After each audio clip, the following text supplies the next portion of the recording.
The story begins in a quiet, isolated suburb in America. We meet Heather Lockwood, who has moved into her mother's old house.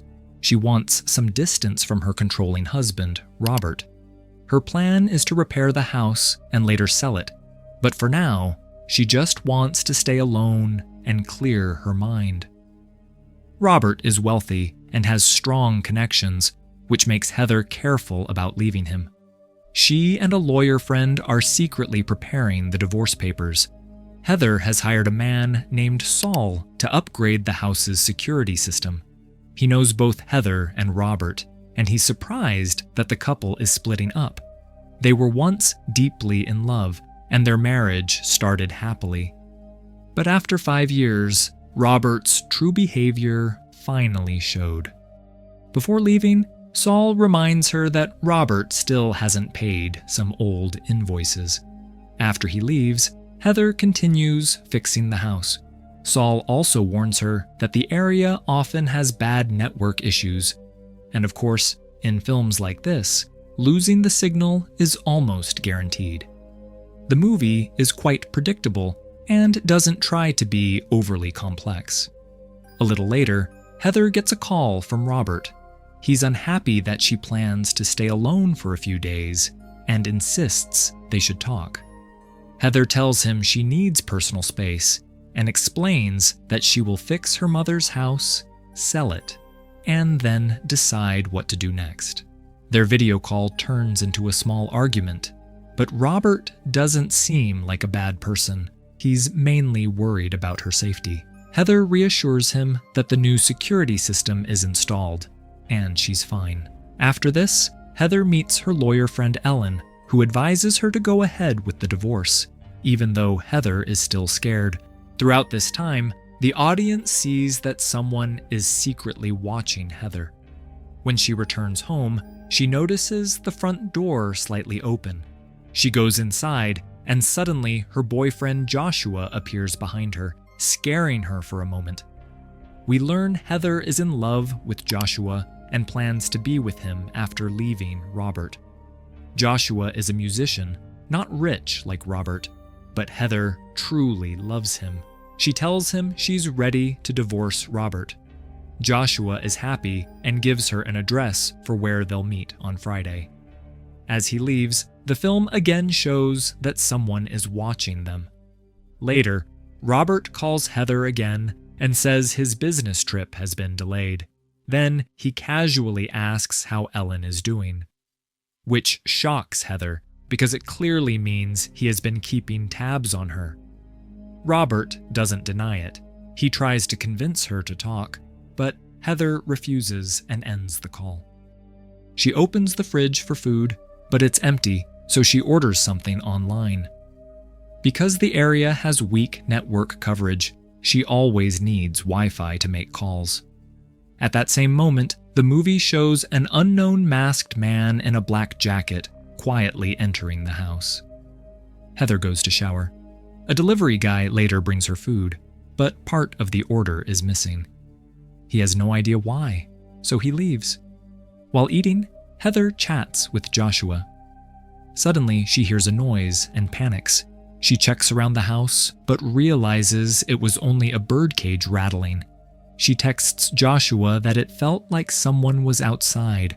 Her phone battery is low, and just then, the motion detector picks something up. Heather checks the cameras, but sees nothing, so she steps outside to look. She finds no one, and calls Saul. He tells her the motion detector is very sensitive, probably just a squirrel, and doesn't treat it seriously. But later, when the detector triggers again, Heather checks the camera snapshots and finally sees the masked intruder.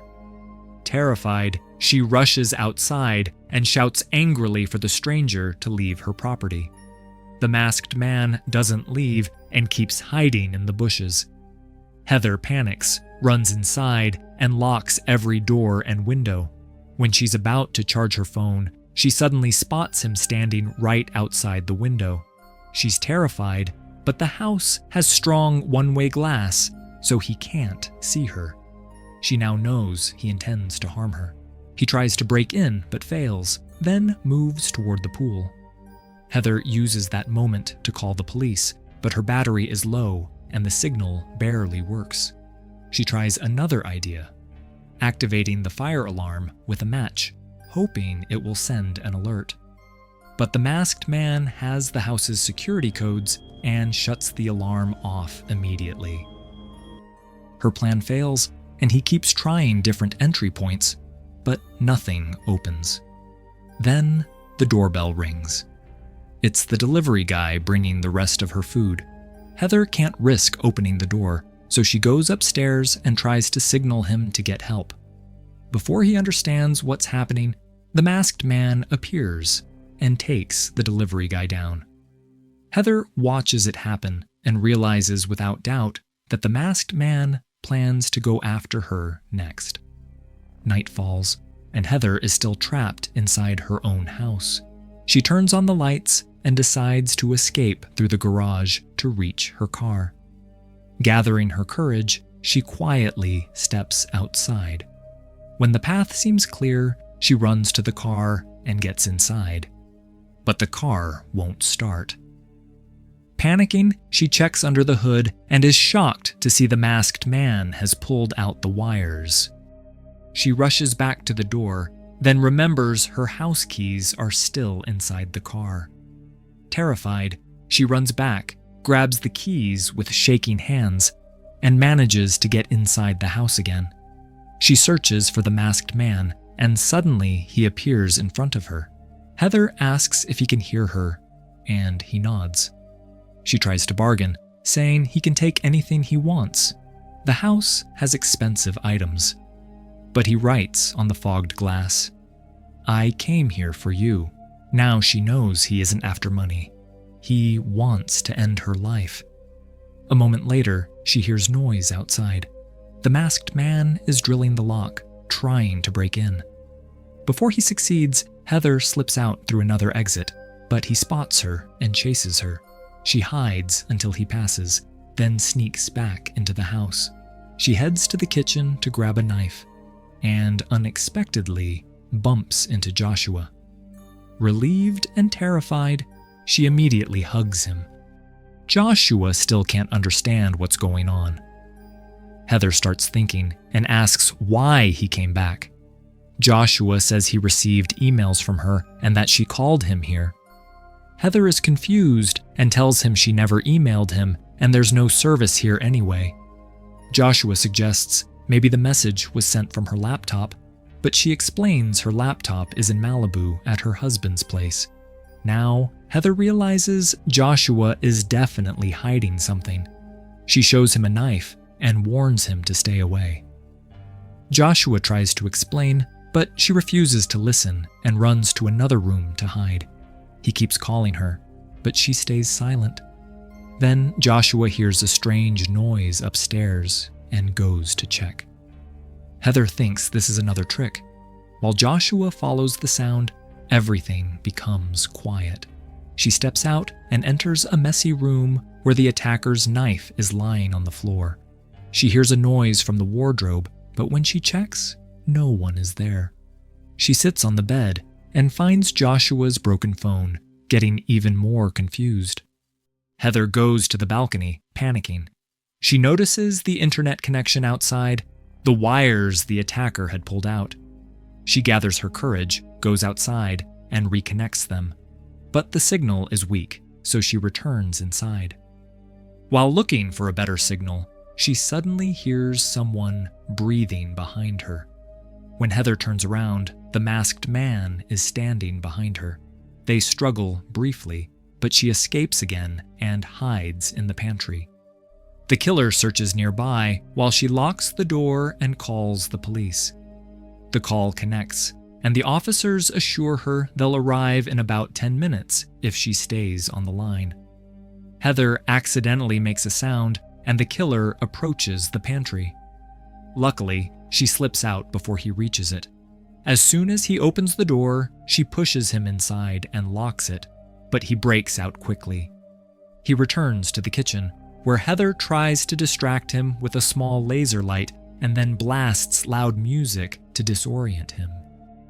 She's only trying to stall him until the police arrive. She turns off all the lights, leaving the house in darkness. The killer can barely see, and the loud music makes it even harder for him to focus. His knife falls to the floor, and Heather grabs it, trying to attack. But right then, her phone starts ringing, the police calling back, and the sound gives away her location. The masked man catches her and smashes her phone. Heather fights the masked man, and just before he can seriously hurt her, the police arrive. Heather tells him his game is over and asks him to surrender. Instead, he runs to the balcony and jumps. When Heather looks down, his body is lying below. After the police secure the area, Heather watches as an officer removes the mask. The killer is Joshua. She is completely shocked and breaks down, unable to believe it. The police take her statement. An officer explains that Joshua had been arrested years ago for starting a fight in a bar.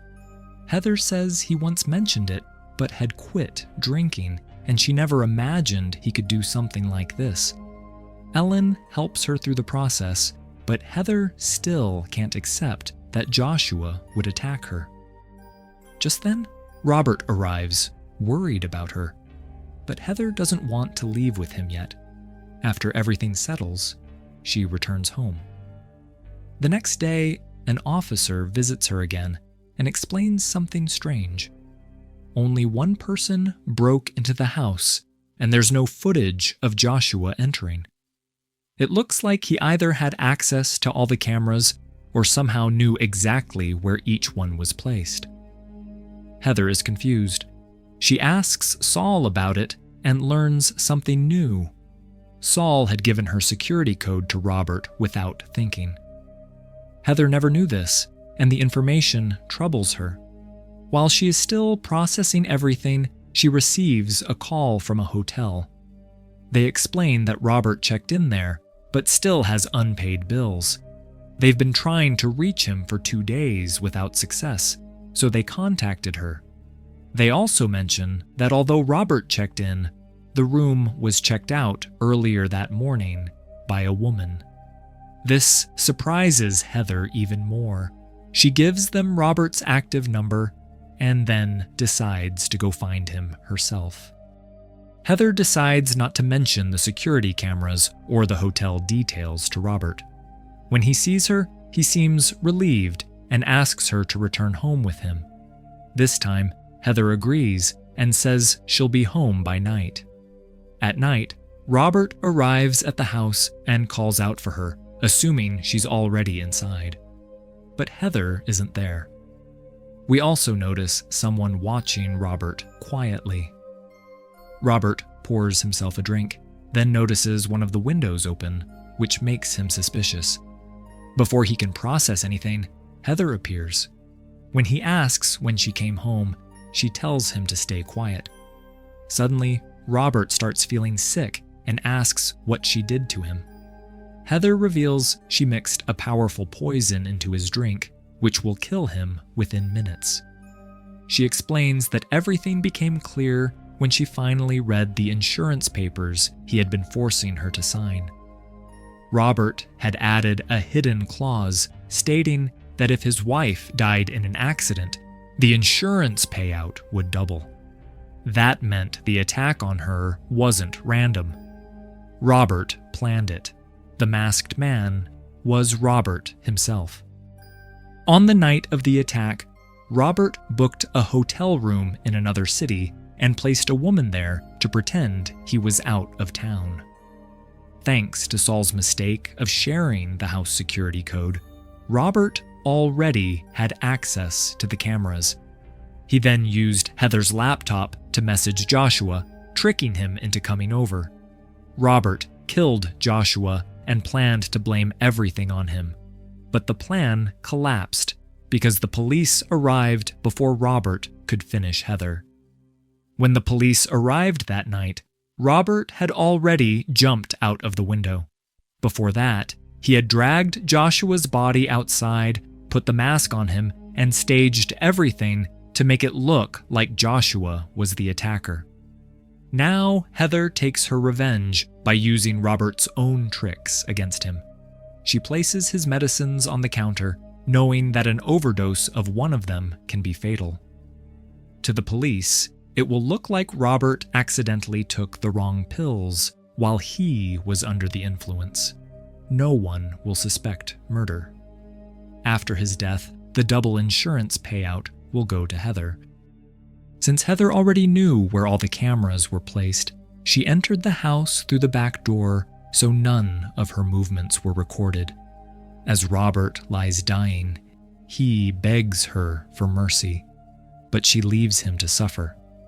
In the final scene, Heather calls the police and calmly reports that she went to meet her husband and found his body. She asks them to come quickly, then walks away, and with that, the film ends.